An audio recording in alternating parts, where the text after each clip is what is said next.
지난주 8월 9일자 조선일보에 보면은요, 홍익희 전 세종대 교수가 쓰신 유대인에 관한 컬럼이 한 가지 실렸습니다. 그 컬럼에 의하면 유대인 부모들이 자녀가 유치원에 들어갈 때 두 가지를 명심하라고 가르친다고 합니다. 첫째, 내가 말하는 시간의 2배만큼 친구가 하는 말을 들어라.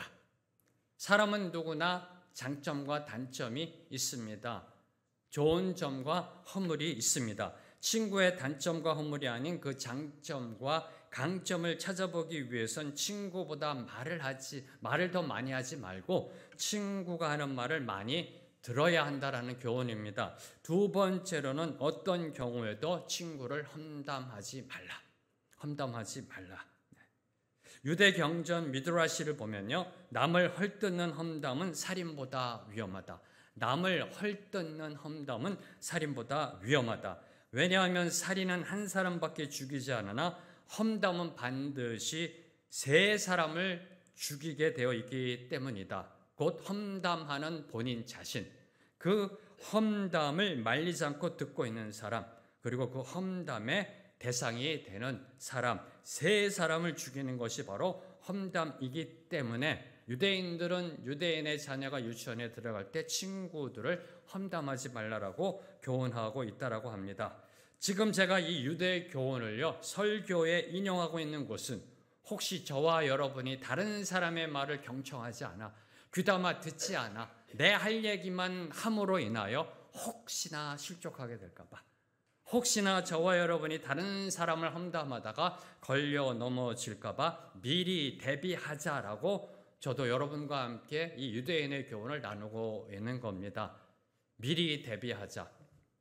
사진 한번 올려봐 주실래요? 네, 지난 10년 전에 서울에 폭우가 쏟아졌을 때, 10년 전입니다. 강남 한복판에 폭우가 쏟아졌을 때 유일하게 한 빌딩만이 그 폭우의 피해를 입지 않은 빌딩이 있었습니다. 청남 빌딩이라고요. 그 이유는 홍수를 미리 대비했기 때문에, 차수문이라는 것을 설치해서요, 홍수의 피해를 받지 않았다라고 합니다.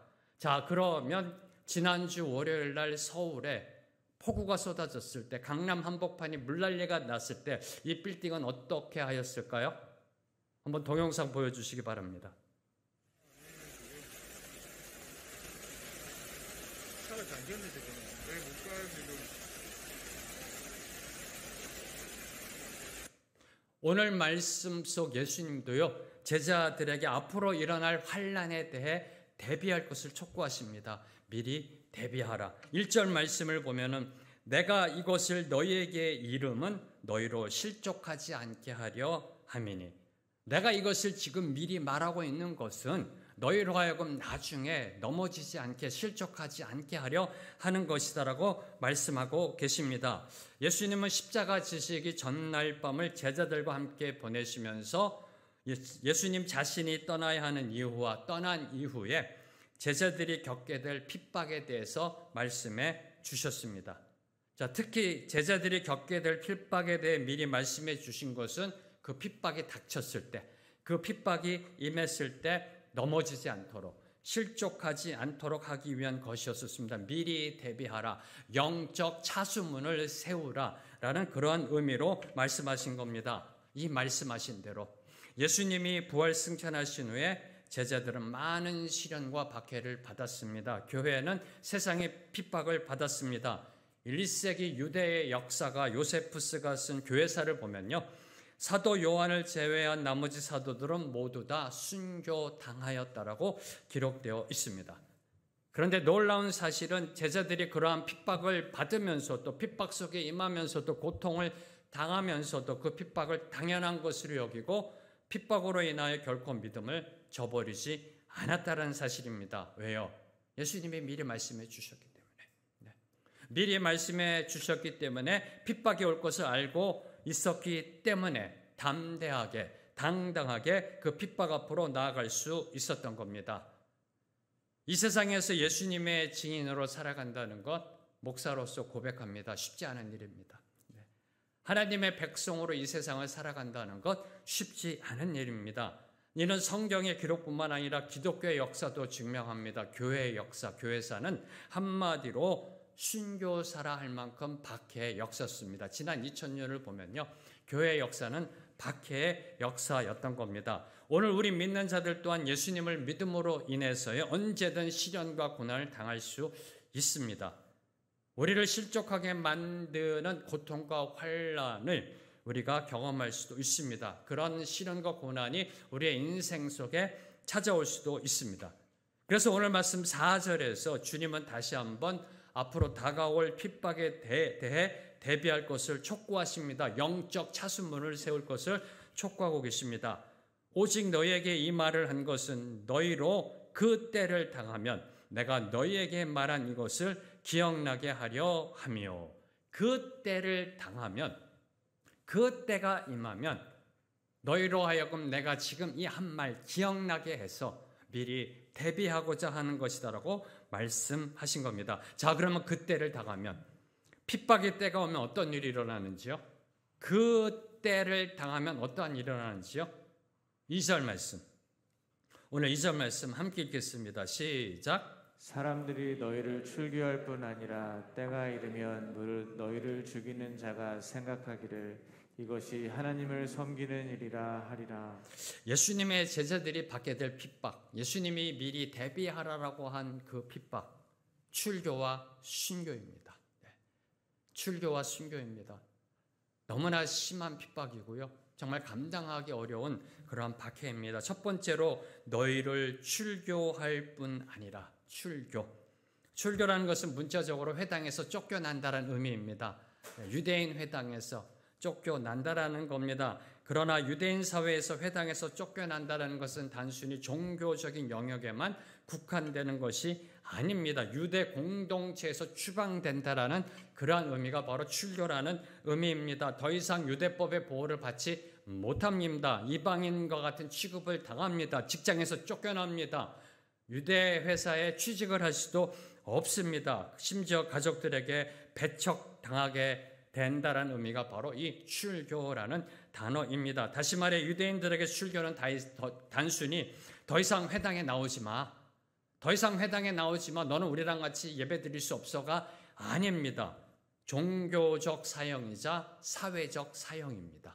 한마디로 존재적 사형을 당하는 것이 바로 이 출교라는 단어입니다. 이런 가혹한 출교의 형벌도 감수해야만 하는 것이 예수 믿는 길입니다. 예수 믿는 길은 그리 쉽지 않은 길입니다. 이 출교의 형벌도 감당해내야만 하는 길이 예수 믿는 길입니다. 자, 이는 오늘 우리 믿는 성도들에게도 예외가 아니라는 겁니다. 세상에 속하지 않고요, 예수님께 속한 자로 살아가는 그 까닭으로 인하여 세상에 속한 자들로부터요, 배척당하고 차별당하는 고통을 겪을 수도 있습니다. 일터와 직장에서요. 일터와 직장에서 우리 믿는 자들은 정직과 원칙대로, 소신대로 일을 처리하려고 합니다. 왜? 성경 그렇게 가르치고 있으니까. 그런데 정직과 원칙대로 직장과 일터에서 그 일을 처리하다가 보면은 부정이익을 취해왔던 상급자로부터, 그 상급자들로부터 교모한 탄압과 언어폭력에 시달리기도 하고요, 때로는 외골수로 몰려 왕따를 당하기도 합니다. 관행을 거부하고 부정이익을 거절하면 반드시 시련이 뒤따라오게 되어 있는 것이 저와 여러분이 살고 있는 이 세상이라는 겁니다. 그럼 가정은요? 가정에서도 믿지 않는 배우자와 함께 살면요, 믿지 않는 그 가족 구성원들과 함께 살면요, 심한 욕설과 핍박을 받기도 합니다.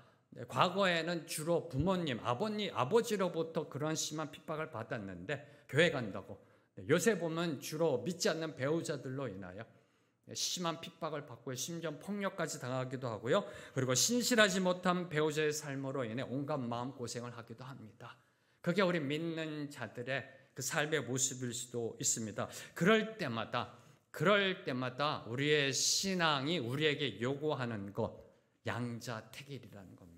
가혹하리만큼 우리의 신앙, 예수 믿는 신앙이 우리에게 요구한 것은 언제나 양자택일입니다. 한 사람이 두 주인을 섬길 수 없듯이, 섬기지 못하듯이 세상이냐 예수 그리스도냐 선택하라는 것이 저와 여러분이 믿는 그 신앙입니다. 이것도 취하고 저것도 취하는 절충지대가 없기 때문에 저와 여러분은 시련과 고난을 피해갈 수가 없는 것입니다. 자, 두 번째로 제자들에게 주어지는 핍박은 순교입니다. 순교. 너희를 죽이는 자가 생각하기를 이것이 하나님을 섬기는 일이라 하리라. 여기서 먼저 우리가 주목하는 것, 너희를 죽이는 자. 너희를 죽이는 자. 너희를 죽이는 자는 1차적으로 당시 기독교를 하나님의 이름으로 박해했던 유대 종교 지도자들을 지칭하는 겁니다. 유대 종교 지도자들이 앞으로 너희들 제자들을 핍박하고 너희들을 죽이게 될 것이다. 그리고 더 나아가 너희를 죽이는 자라는 것은 기독교를 박해했던 로마 황제의 세력부터 시작하여 기독교를 인민의 적으로 간주하였던 공산주의자들, 그리고 오늘날까지 기독교인을 대량 학살하고 있는 이방 종교의 추종자들 모두를 포함하고 있는 겁니다. 너희를 죽이는 자들. 근데 사실 예수님을 위해 죽임당하는 이 고난이요. 예수님을 위해 죽임당하는 고난, 이 고난은 견뎌낼 수 있습니다. 그렇죠? 주님을 위해 순교하는 거 감당해낼 수 있습니다. 근데 이 고난보다 더 힘든 거, 이 고난보다 더 힘든 것은 예수 믿는다고 죽이는 것을 하나님을 섬기는 일이라고 믿고 있다라는 것. 이게 너무나 힘든 겁니다. 예수님을 위해 죽을 수 있습니다. 근데 내가 죽는 것이 하나님을 섬기는 일이라고 말하면서 나를 죽이는 것. 예수님을 믿는다고 죽이는 것을 하나님을 섬기는 일이라고 믿는다는 것, 이게 참으로 힘든 그러한 상황으로 우리에게 다가올 수 있습니다. 이것이 하나님을 섬기는 일이라 하리라. 어떻게 그런 일이 가능할까요? 아니, 어떻게 살인이 하나님을 섬기는 일이 될까요? 아니, 어떻게 예수 믿는 자들을 죽이는 것이 하나님의 뜻이라고 생각할 수 있을까요? 저는 이 부분을 신학자로서, 목사로서 이리 생각해보고 저리 생각해보고요. 어떻게 이렇게 생각할 수 있었을까? 그들이 하나님을 제대로 알지 못한다라는 것 외에는요, 그 어떤 것으로도 설명이 되지 않더라고요.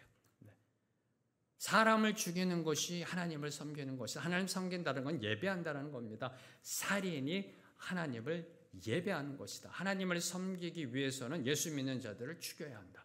이걸 어떻게 이해할 수 있어요? 유대인들. 딱 한 가지밖에 없더라고요. 하나님을 모르기 때문에. 하나님을 제대로 알지 못하기 때문에. 그 어떤 것으로도 설명이 안 됩니다. 자, 사도 바울께서도 예수님을 알기 전에 자신이 행하는 바가 옳은 줄로 여기며 누구보다도 교회를 핍박하는 데 열심을 내었습니다. 성도들을 잡아다 옥에 가두고요. 심지어 죽이기까지도 하였습니다. 그러나 예수님을 만난 후 그때를 회상하며 이렇게 고백하셨습니다. 내가 믿지 아니할 때 알지 못하고 행하였다. 디모데전서 1장 13절 말씀. 내가 믿지 아니할 때 알지 못하고 행하였다. 하나님을 알지 못함이 문제였던 것입니다. 자, 앞서 지난주 말씀 속에 예수님이 세상이 성도를 미워하는 이유에 대해서, 왜 세상은 우리를 미워하는가, 성도를 미워하는가, 교회를 미워하는가, 기독교를 미워하는가? 첫째, 세상은 예수님을 미워하기 때문에. 둘째, 성도들이 세상에 속하지 않고 그 예수님께 속해 있기 때문이라고 말씀하셨습니다. 자, 그리고 오늘 세 번째로 하나님을 알지 못하기 때문에 세상은 성도를 미워하고 핍박한다라고 말씀하고 계십니다. 3절 말씀 함께 읽습니다. 시작. 그들이 이런 일을 할 것은 아버지와 나를 알지 못함이라. 이런 일을 할 것은 출교화시키고 그다음에 사람을 죽이는 것, 이런 일을 할 것은 그들이 아버지와 나를 알지 못함이라.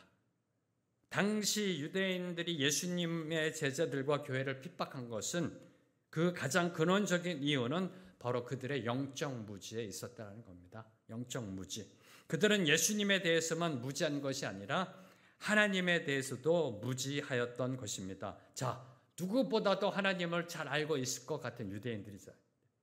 누구보다도 하나님과 친밀함으로 나아가는 것 같았던 유대인들, 하나님에 의하여 택함받은 민족, 누구보다도 하나님을 잘 알고 있을 것 같은 유대인들이 하나님을 알지 못했기 때문에 하나님이 보내신 예수 그리스도를 거부하고 제자들을, 교회를 핍박하였던 겁니다. 이 아이러니. 네, 성경 속에서 드러나고 있는 아이러니, 그렇죠? 하나님에 의하여 선택받은 민족, 하나님을 누구보다도 잘 알고 있을 것 같은 유대인들이 하나님을 알지 못했기 때문에 예수님을 미워하고 제자들을 핍박했다라는 말씀이 예수님의 말씀입니다. 그들이 이런 일을 할 것은 아버지와 나를 알지 못함이라. 바로 이 부분이 저와 여러분, 우리 믿는 자들에게요, 세상의 미움보다 더 크고 두려운 겁니다. 세상의 미움은 외부에서 오는 겁니다. 그렇죠? 이거보다 더 두렵고 더 떨리는 부분은요, 나의 내면 속에서 일어나는 것. 뭐요? 하나님을 혹시 모르고 있는 것은 아닐까라는 이 부분이 너무나 두려운 겁니다. 네. 누구보다도 하나님을 잘 알고 있는 것 같은 유대인들이 하나님을 몰랐다라는 사실 앞에 그저 두렵고 떨림으로 나아갈 수밖에 없습니다. 교회 다니는데, 성경을 읽는데, 기도하는데 하나님을 모를 수 있다. 이 사실 앞에 두렵고 떨림으로 나아갈 수밖에 없습니다. 성경을 보면은요, 하나님의 선택받은 백성 이스라엘 민족이 하나님께 예배 드릴 때, 제사 드릴 때 하나님이 이렇게 말씀하십니다. 누가 저 성전문을 닫아다오. 저 성전문을 닫아다오. 쟤네들 못 들어오게. 너희들은 성전 마당만 밟고 간다라고 하나님이 말씀하셨습니다. 그러다가 하나님은 예루살렘 성전을 떠나셨습니다. 교회에 나와 하나님께 예배 드리는데 그 예배를 하나님이 받지 않을 수 있습니다. 저와 여러분이 주일날 예배 드리는데 하나님이 이 예배를 받지 않을 수도 있습니다. 하나님을 송축합니다. 하나님을 찬양합니다. 하나님을 예배합니다. 하나님의 말씀을 공부합니다. 듣습니다. 그런데 서로 사랑하지 않을 수 있습니다. 교회 안에서 편가르기가 일어나고 세상이 교회를 미워하듯 성도가 성도를 미워하는 일이 일어날 수 있습니다. 왜요? 하나님을 모르기 때문에. 하나님을 모르기 때문에. 이게 두려운 겁니다. 하나님을 모르기 때문에 서로 비난하고 정죄하고 헐뜯고 욕하는 겁니다. 하나님을 알면 절대로 서로 미워하지 않습니다. 하나님을 알면 절대로 서로 미워하지 않습니다. 서로 비난하지 않습니다. 헐뜯지 않습니다. 왜요? 하나님은 사랑이시니까. 하나님은 사랑이시니까. 성경의 진리입니다. 그 하나님을 알면 미워할 수 없습니다. 하나님을 알면 사랑할 수밖에 없습니다. 그래서 신앙생활에 있어서 가장 중요한 것은 하나님을 아는 것입니다. 하나님을 아는 것. 사랑하는 성도 여러분, 기억하십시오. 하나님을 아는 것은 영생입니다. 요한복음 17장 3절 말씀, 영생은 곧 유일하신 참 하나님과 그가 보내신 자 예수 그리스도를 아는 것이니라. 하나님을 아는 것에 대해서 나중에 17장에 가서 다시 한번 저희들이 깊게 묵상고자 합니다. 근데 기억하십시오. 하나님을 아는 사람은 사랑을 전하는 자라는 겁니다. 하나님을 알지 못하는 세상으로부터 미움받고요. 하나님을 알지 못하는 세상으로부터 출교당하고요. 심지어 순교하게 될 것을 이제 와서 말씀해 주시는 것. 지난 3년 공생애 동안 예수님은 제자들에게 이걸 말씀하지 않으셨어요. 왜요? 혹시 미리 말하면 안 쫓아올까 봐요. 너 나 믿으면 이제 출교당하고 너 나 믿으면 이제 죽게 돼. 이렇게 말씀하시면 그 어느 누구도 안 쫓아올까 봐 말씀하지 않으셨던 걸까요?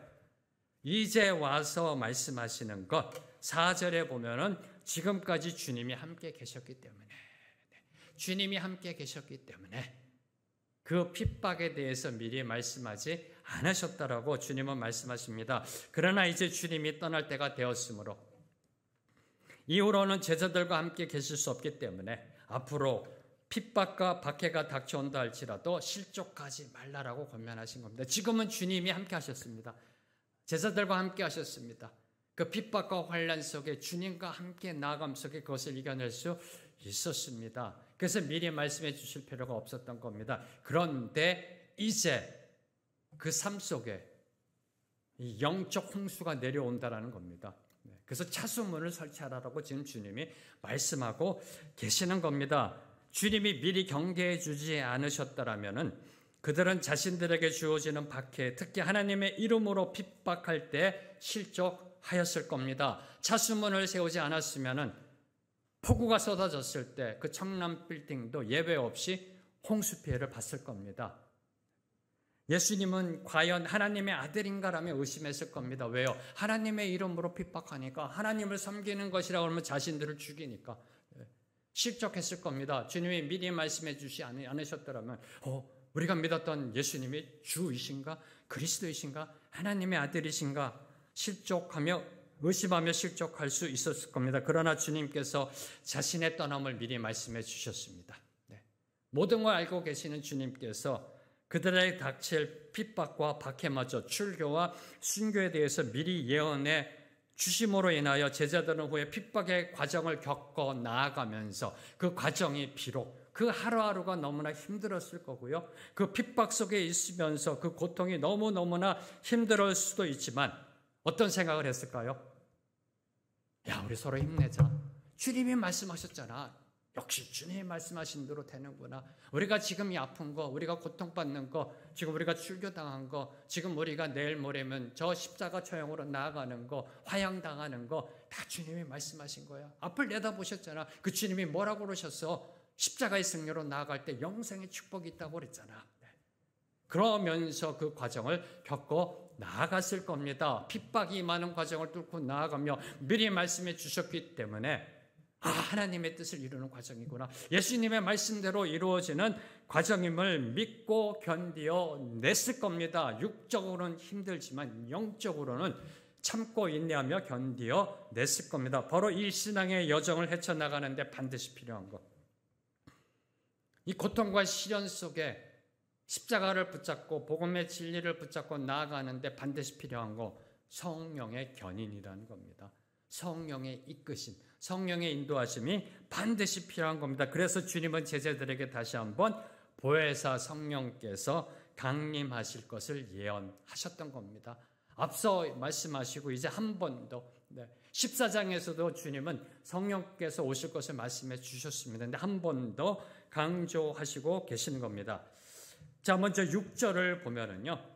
제자들의 마음에 근심이 가득하였음이 기록되어져 있습니다. 6절을 보시면 도리어 내가 이 말을 함으로 너희 마음에 근심이 가득하였도다.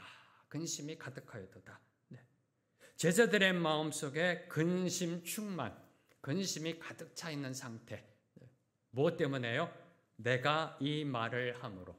예수님께서 이 말씀을 하심으로 제자들이 근심이 가득 차게 되었다라고 성경을 기록하고 있습니다. 자, 그러면 예수님이 하신 이 말은 뭘까요? 내가 이 말을 함으로 너희들이 근심하게 되었다. 이 말이 뭘까요? 5절 말씀. 5절 말씀 함께 읽습니다. 시작. 지금 내가 너를 보내신 이에게로 가는데 너희 중에서 나더러 어디로 가는지 묻는 자가 없고 내가 이 말을 함으로 너희가 이제 근심하게 되었도다. 이 5절 말씀을 하시고 6절 말씀을 하신 겁니다. 제자들의 마음에 염려와 근심이 가득 차게 된 것은 다름 아닌 예수님의 떠나심입니다. 내가 나를 보내신 이에게로 가는데.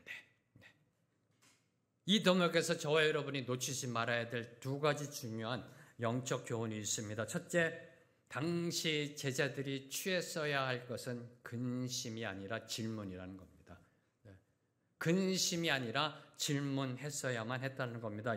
주님이 뭐라고 말씀하시나요? 너희 중에 나더러 어디로 가는지 묻는 자가 없고. 앞부분에 뭐라고 되어 있나요? 근심하였더라. 그때 예수님이 그 상황을 보고 뭐라고 말씀하세요? 나 이제 떠나는데 나 보고 어디로 가냐고 왜 떠나냐고 묻는 자가 하나도 없다. 무슨 말씀이에요? 질문했었어야 된다는 겁니다. 물어봤었어야만 했다는 말씀입니다. 마음에 근심이 있으면 예수님께 들고 나와 물어야 합니다. 어디로 가시는지, 왜 가시는지, 떠나가심이 무엇을 의미하는지 이해할 때까지 계속 붙잡고 물었어야만 합니다. 바로 이 부분을 저와 여러분이 놓치지 말아야 한다는 겁니다. 당시 제자들이 취했어야 할 자세는 근심이 아니라 질문이었다라는 겁니다. 자, 그런데 한 가지. 앞서 13장 36절에 보면 예수님께 이 질문을 던졌던 제자가 있습니다. 주여 어디로 가시나이까? 기억나시는지요? 기억 안 나시죠? 그래서 목사가 필요한 것 같습니다. 요한복음 13장 36절에 보면 베드로가 이렇게 질문합니다. 주여 어디로 가시나이까? 질문했습니다. 베드로가 질문했어요. 근데 예수님은 뭐라고 말씀하세요? 너희 중에 나더러 어디로 갔는지 묻는 자가 없다라고 말씀하셨습니다. 질문했었어야 된다라고 말씀하고 계시는 겁니다. 그럼 주님은 지금 뭘 말씀하고 계시는 것일까요?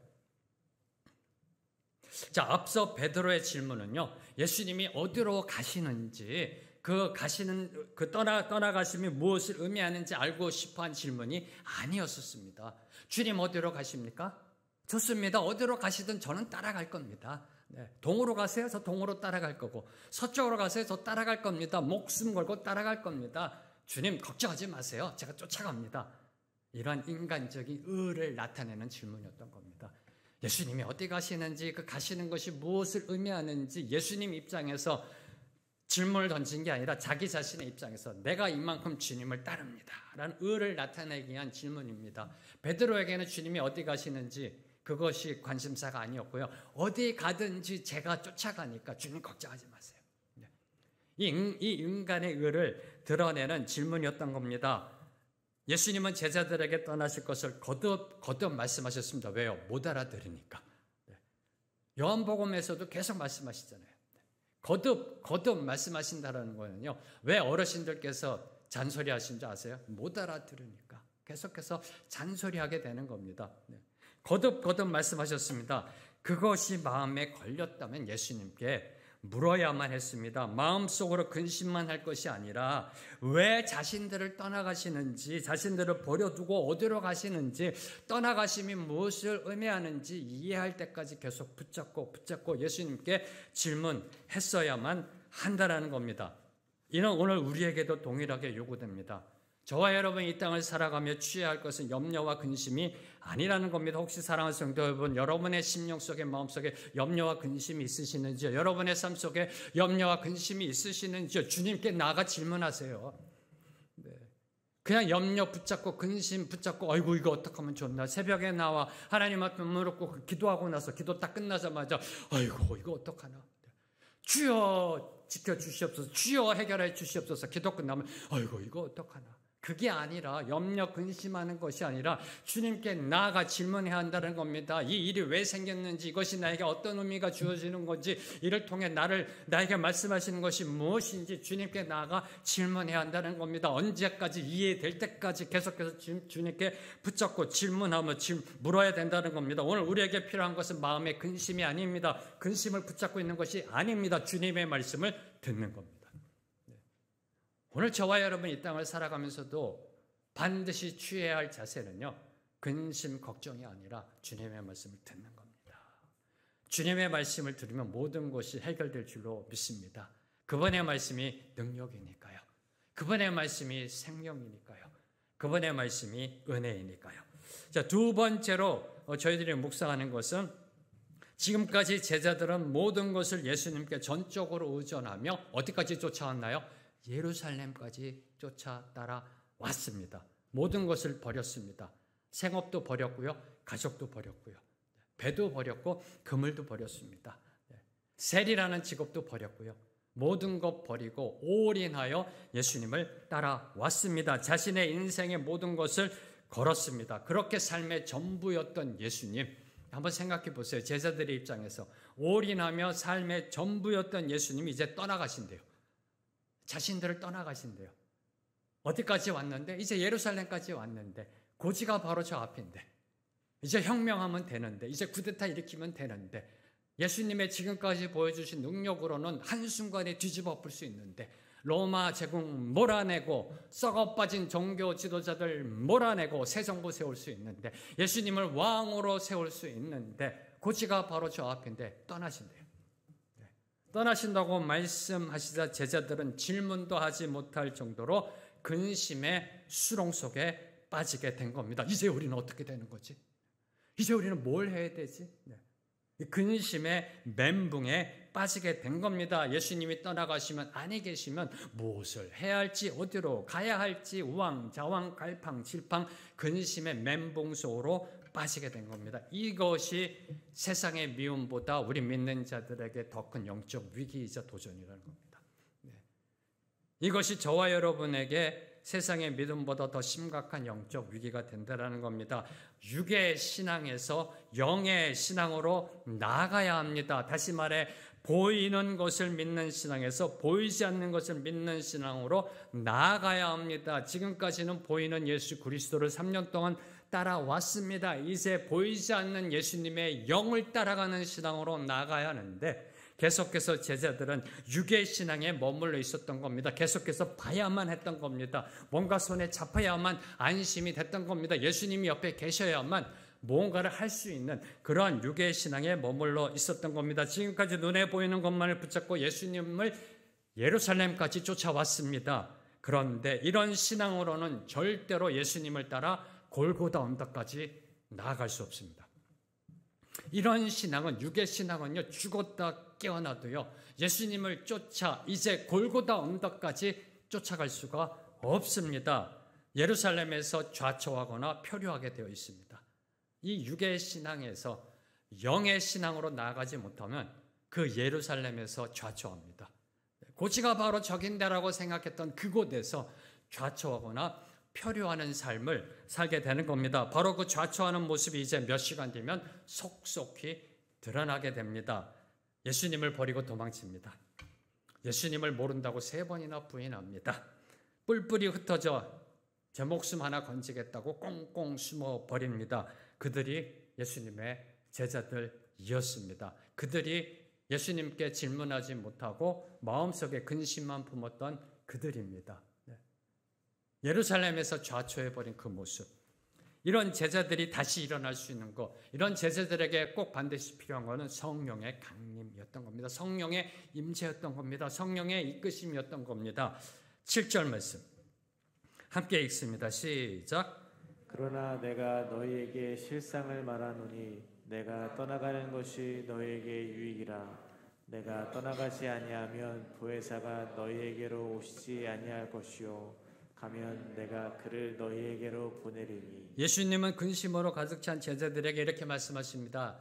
내가 떠나는 것이 너희에게 유익이다. 예수님께서 떠나가신다고 말하자 근심 속에 머물러 있던 제자들 향해 예수님이 말씀하십니다.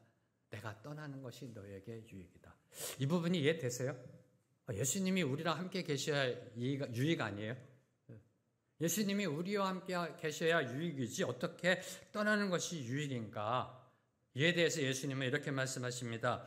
예수님이 떠나가셔야만 보혜사 성령이 제자들에게, 우리에게 오시기 때문이다. 그래서 유익이다라고 말씀하십니다. 자, 그러면 보혜사 성령님이 오시는 것이 왜 제자들에게, 저와 여러분에게 유익이 되나요? 왜 유익이 되나요?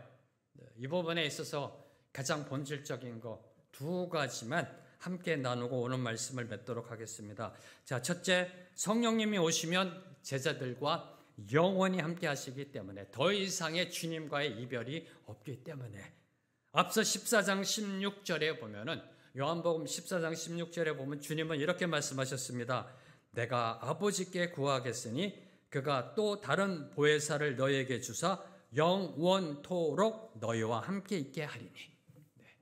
영원토록 너희와 함께 있게 하리니. 예수님은 이 땅에 오실 때 성육신 하셨습니다. 육신의 몸을 입고 이 땅에 오셨습니다. 그로 인하여 시간과 공간의 제약과 한계를 가질 수밖에 없으십니다. 육신으로 오셨기 때문에, 육신의 몸을 입고 오셨기 때문에 시공간의 제약이 있을 수밖에 없습니다. 주님이 아무리 물 위를 걷고요, 바다의 풍랑을 잠잠케 하는 능력이 있으시다 해도 이 세상에는 모든 하나님의 백성들과 함께 할 수 없습니다.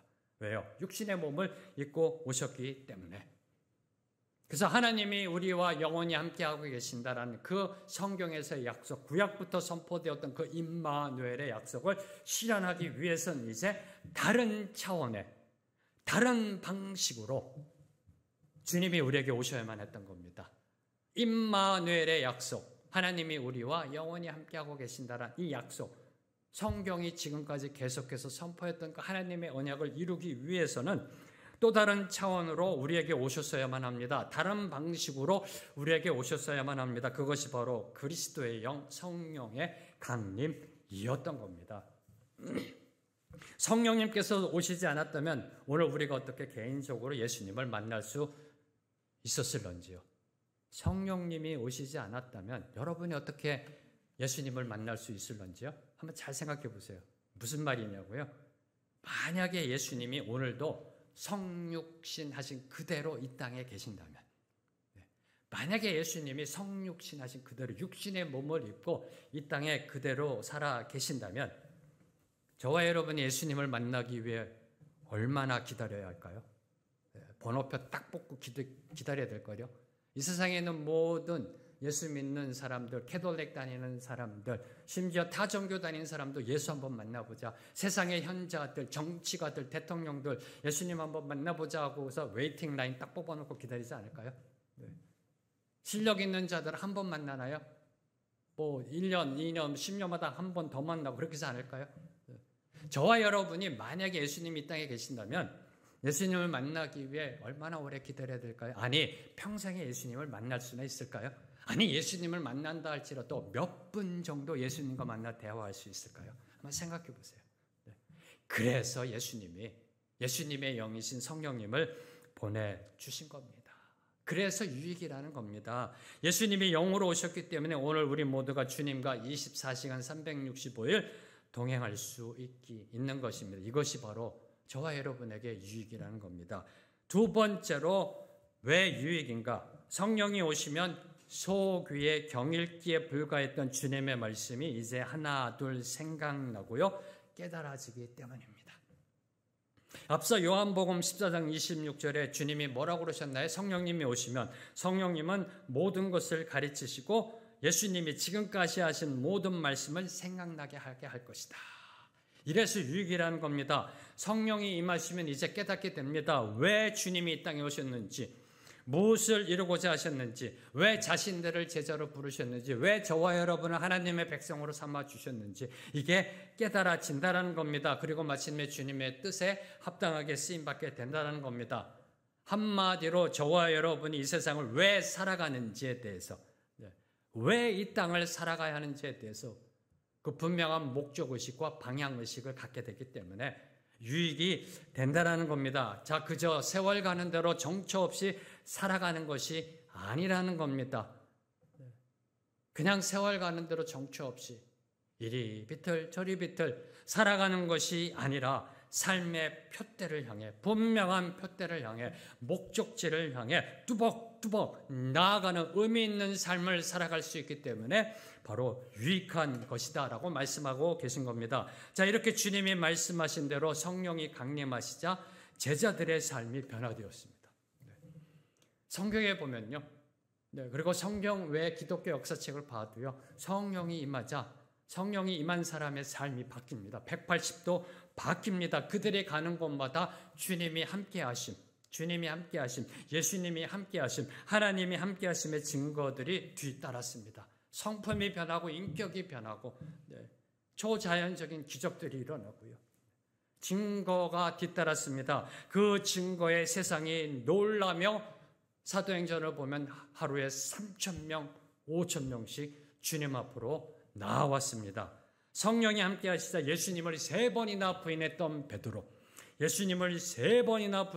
베드로가 오순절날 담대하게 일어나 예수가 주 그리스도 하나님의 아들이심을 담대하게 선포하였습니다. 이 말을 들은 유대인들이 찔려 회개하는 일이 일어났습니다. 성전 미문에 앉아서 구걸하던 안전뱅이를 예수의 이름으로 일으켜 세웠습니다. 중풍 걸린 애니아를 예수의 이름으로 치유하였습니다. 죽은 다비다를 예수의 이름으로 살려내었습니다. 그리고 무엇보다도 교회를 핍박하던 그 박해 본거지 사내들인 공회에 잡혀가 목숨 걸고 예수 그리스도가 진리요 길이요 생명임을 담대하게 선포하며 증거하였습니다. 사내들인 공회원들의 입을 다물게 만들었습니다. 삶의 변화가 일어났던 겁니다. 오늘도 성령님은 예수를 믿는 모든 사람들 안에 내재하시며 역사하고 계십니다. 함께하고 계십니다. 2000년 전이나 지금이나 동일하게 우리와 함께하고 계시며 믿는 백성들과 함께하고 계시며 역사하고 계십니다. 그럼 오늘 저와 여러분 우리의 삶을 통해 증거되는 그 성령님의 역사는 과연 무엇인지요? 살아 역사하시는 하나님의 영 성령님이 우리 안에 거하시며 우리의 삶을 통해 드러나는 그분의 살아계심의 역사는 과연 무엇인지요? 이번 한 주 이 질문을 묵상해 보며 어떻게 하나님께서 나의 삶을 통해 역사하시는지 그 답을 얻게 되기를 소망합니다. 오늘 말씀을 맺겠습니다. 오늘 말씀을 다음 두 단어로 요약합니다. 첫째, 실족. 두 번째, 유익. 실족, 유익. 실족은 우리가 버려야 할 것이며 유익은 우리가 취해야 할 것입니다. 실족은 우리가 멀리해야 할 것이며 유익은 우리가 가까이해야 할 것입니다. 이를 위해 필요한 것이 성령님의 임재라는 겁니다. 우리가 이 세상을 살아가며 실족하지 않고 유익한 삶을 살아가기 위해서는 오직 하나 우리 안에 내주하시는 성령님의 인도하심에 순종하는 것입니다. 우리가 실족하지 않고요, 넘어지지 않고요, 유익한 삶을 사는 그 방법은 세상의 교양을 쌓는 것이 아닙니다. 세상의 인문학을 쫓아가는 것이 아닙니다. 세상의 도덕을 쫓아가는 것이 아닙니다. 오늘도 살아 역사하시는 하나님의 영 성령, 우리 안에 내주하시고 계시는 그 성령님의 말씀에 순종하며 따라가는 삶. 그럴 때 실족은 사라지고 유익의 충만함이 우리의 삶 속에 넘쳐나게 될 줄로 믿습니다. 자, 이제 오늘 주신 말씀 붙잡고 함께 찬양하며 나아갑니다. 정말 소망하며 선포하며 찬양합니다. 거룩하신 성령이여 우리에게 임하소서.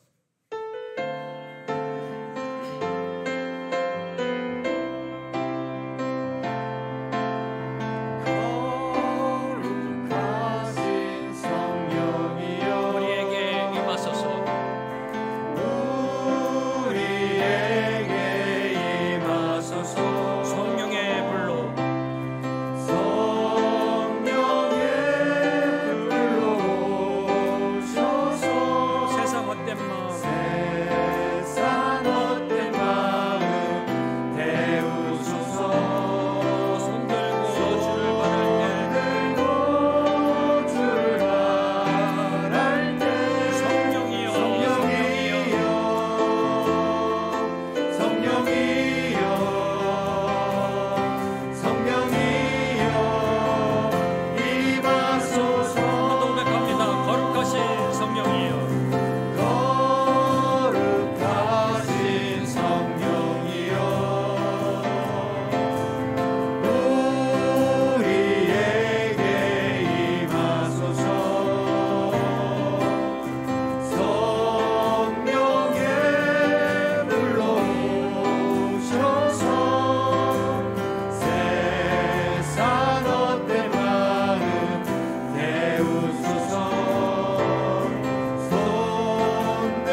거룩하신 성령을 보내주시어서 우리 안에 내주하게 하여 주심에 감사합니다. 우리 안에 내주하시는 성령님의 음성을 듣게 하시고 성령을 쫓아 행하는 그 축복을 누리는 우리 모두가 되게 하여 주시옵소서. 성령의 임하심으로 우리의 삶이 변화되고 우리의 삶의 변화를 통하여 세상을 놀래키고 세상의 놀람으로 주님 앞에 나오는 그 은혜가 임하게 하여 주시옵소서. 성령이여 임하셔서 우리의 삶을 들어 하나님의 살아계심, 예수 그리스도가 주 그리스도 되심이 선포, 증거, 고백되게 하여 주시옵소서. 예수님의 이름으로 기도합니다. 아멘.